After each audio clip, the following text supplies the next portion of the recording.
I wanted to shoot this video from a different angle than my last video, but I'm gonna have to take my glasses off. Otherwise, it's just gonna be a glare the whole time, and I'm not gonna do that to y'all. 2 videos in one day? Oh my gosh, who is she? What?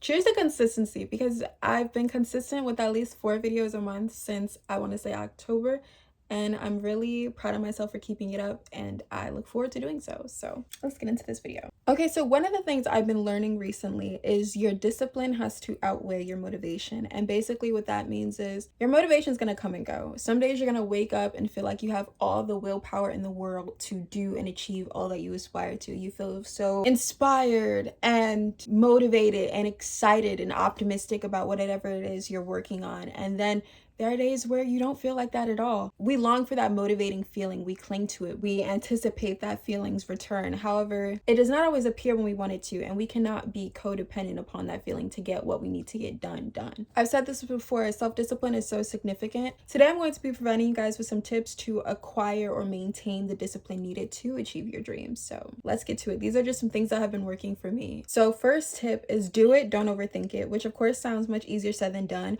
But one of the things I've realized, if you give yourself time to sit on something and wonder if you want to do it today or tomorrow, or if it's worth the effort and initiative, if you feel like it, if you give yourself time to ponder all of that, you're going to talk yourself out of it. And the mind is incredibly talented when it comes to rationalizing excuses we know aren't going to pay off in the long run. Don't overthink it.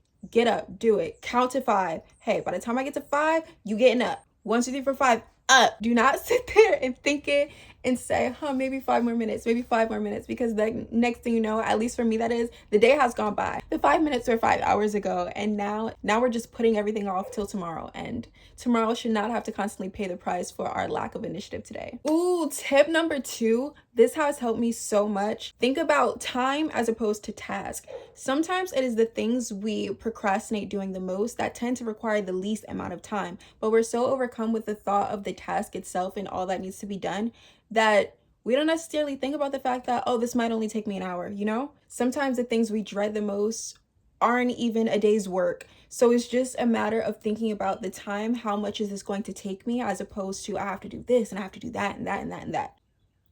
This tip may vary depending on how much time it actually takes for you to complete your task. But if it is something you know isn't going to take long, this can definitely be a tool you can keep in your repertoire, something you can use in the long run, you know? Last but certainly not least, tip number 3, the universe rewards initiative more than intention. And what that means is, do our thoughts have the capacity to become a reality? Yes, they do. But you know, it works a lot more faster and efficiently when our thoughts align with our actions as well. We can think about wanting to do something, wanting to achieve something, wanting to attract something all we want.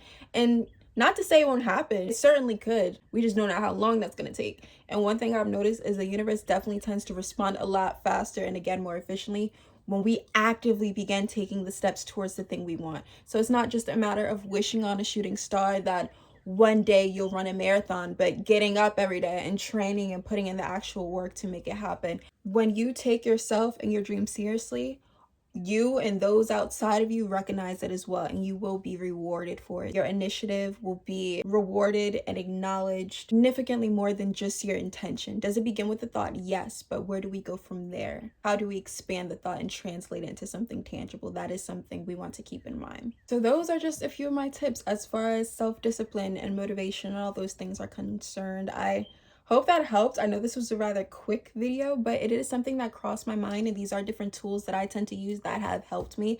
And I'm so proud of myself, you guys, because there's been so much work I've had to do lately that's just not fun, and I don't always feel like it. And that's the thing, you're not always going to feel like it, but it's a matter of maintaining that discipline and knowing what the payoff will be in the long run that gets you up and gets it done. And once it's done, you feel so good. Like, now I could really sleep at ease without the guilt of the work of tomorrow that awaits because I procrastinated it. Yeah, I hope this helps. If there's anything you want to hear me discuss and we could continue the dialogue, the conversation, comment down below, let me know, and let's make it happen. You know, the power of the tongue. Let's articulate our thoughts and translate them into productive discussions, you know? We love conscious conversations. I just don't want this video to end. I'm having a lot of fun, but I'm gonna go now. Okay, later. With that being said, please do not forget to like, comment, subscribe, all that good stuff you already know, and I'll see you at my next video. Bye. Mwah.